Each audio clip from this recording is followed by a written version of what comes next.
Incarcerate these jails.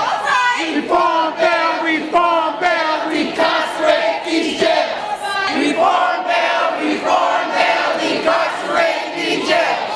Reform bail, incarcerate these jails. We are here today because our loved ones in our community are being languishing in jails across the state. 25,000 people in the state of New York every single day are pretrial and legally innocent. Many are incarcerated simply because they cannot afford bail. No one should be locked up simply because they cannot afford bail. No one should wait months or years for trial. No one should be denied access to critical evidence about their case. When I was in college, I wound up being incarcerated and I was proven innocent. The worst part about that story is the fact that I wound up being incarcerated for 2.5 months while I was in college, so I failed every single class due to the fact that I couldn't afford the bail of $25,000. For the honorable judge, I don't give a fuck. Bailiff, call the first case. Case number 1, 2, 3, 4. Johnson, approach the bench. I read your case. How do you plead? Not guilty. Not guilty? It was only half a Ah, you be quiet. We're gonna set his bail at $5,000. Can your client make that? No, he cannot. Then he'll be remanded to custody. No! Justice. 1, 2, 3, 4. What do we want? Bail reform. 1, 2, 3, 4. What do we want? Bail reform. As far as pre-trial, you have people sitting in jail for 1, 2, 3 years before even seeing a judge to be sentenced, you know, and that's against the law. And it mostly falls on the Black and the Hispanic community. Daily, it's 1,200 people being locked up a day in Nassau County, daily.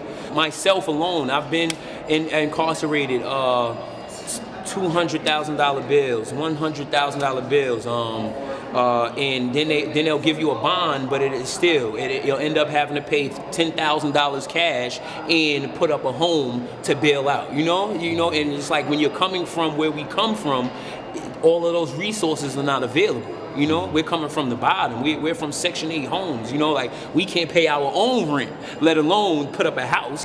Let's go! And I was arrested on June 2nd for something I didn't do. The judge asked me how much did I make every month. I said I make $695. But the judge said your bond will be 1,000 over 1,000. That ain't right.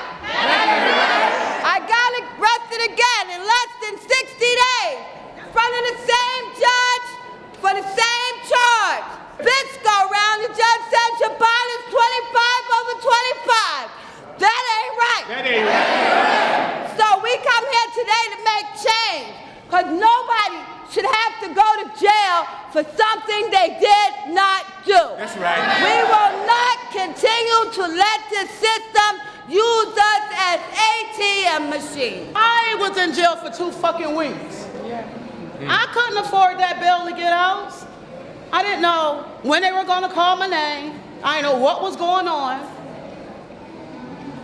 Do you know what that do to you mentally? Women are incarcerated at a 30% higher rate than men in this country. I was arrested for standing up to an abusive partner. They had the evidence to prove that I was innocent. And they just let me sit in there. I ended up pleading guilty to something I wasn't guilty of, just so I can get out and get back to my family, whatever that might look like. I was locked up for a very long time. They came to me a week into my jail term to tell me they were taking away my children. My youngest baby was taken from me at 11 months old. By the time I came out, it's okay.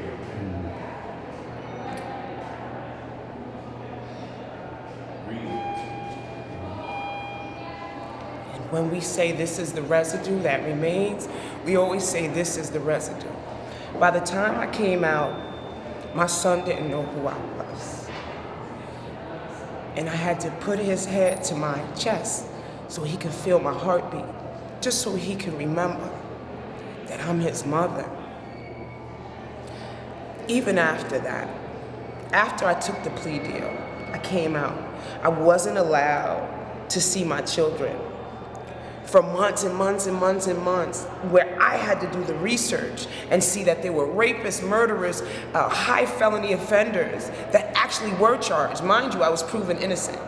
High felony offenders that were able to see their children with supervised visits within 6 months. I was ready-to-wear manager for an extremely high-end luxury company, making $1,500 a week. And then after this entire storm went, I actually went down to making less than $300 a month. My name is Prince. I'm from Nassau County. I represent the Free New York campaign. Yeah. I'm also the community outreach coordinator for Network Support Services in the Bronx. I served 25 years to life. I just came home last year. Prior before that, 1992, I was held for a period of 24 months in incarceration in Suffolk County without bail. I had no disclosure as far as evidence that was in my favor that I could use at trial until the day of trial, but it was too late. So as a result of that, I was found guilty. They have what they call bullpen therapy. During that 24-month period, I was an hour and a half away from home.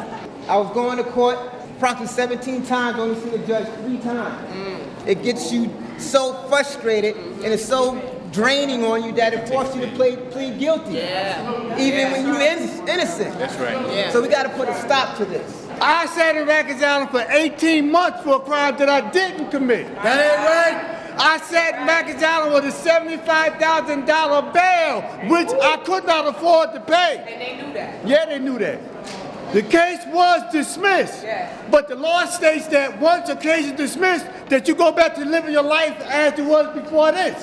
Well, I had to go to a shelter. Come on. I didn't have a pair of socks to put on. I didn't have a pair of underwear to put on. So how did I go back to a life that I had before that happened? That's right. Now, the prosecutor in my case started out with a 3-count indictment that she ballooned to a 15-count indictment. Now, I'm 60 now. When this happened, I was 58 years old. They were trying to give me a death sentence because I wasn't going to take anything. When you get out and you walk down the street, you fear that a cop might stop you and pick you up and lock you up again for something you didn't do. That's right. Okay? It never leaves your mind what has happened to you. People just look at the logistics of being locked up, but what about the after effect? It still lingers in my mind to this day. I still can't sleep a whole night. Residue. And I know I'm not the only one that's like that. It's like a legalized form of slavery. Even the way the Rikers Island barge is set up, it's set up like a slave boat. The way you sleep, everything. If you think about it, minimum wage now is what, $9 in America, I think, to maybe 10. It's supposed to be going to 15. You get paid, I remember getting paid $15 for 2 weeks of work.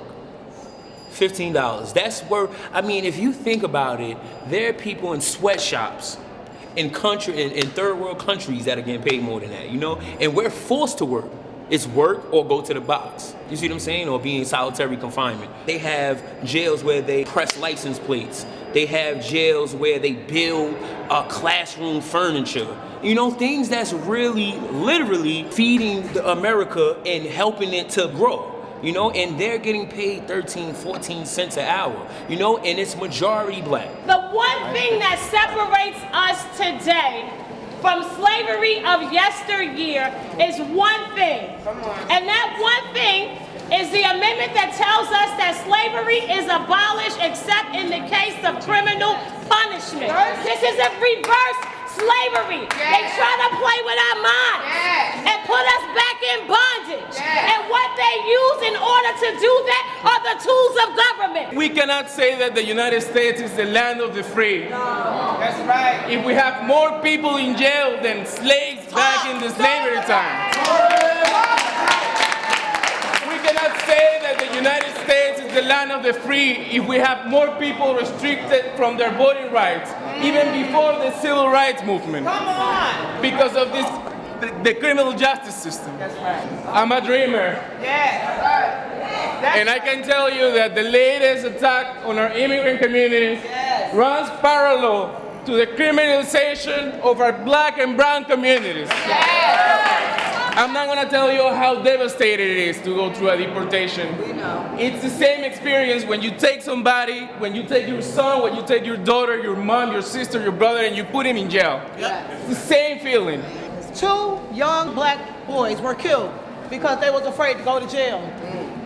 One was a stop and frisk, one was a traffic stop, and all of them involved weed. If they were to go to jail, they feared that more than anything. Those cops, they're still on the police force. With a promotion, they killing us out here in Buffalo.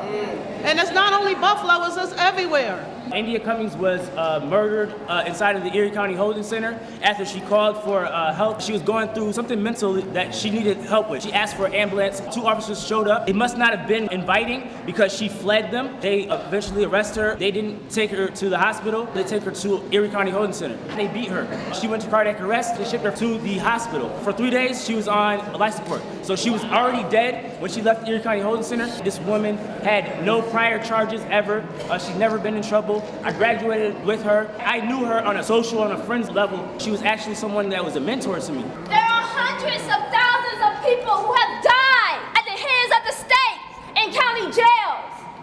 They want to lock us up, but that's not safe either. We are sick and tired of being in a space where we continue to have to hold up posters of lost sisters and brothers who have had their lives taken from them purely and simply because of a racist, sexist, misogynistic system that's repeatedly against this community.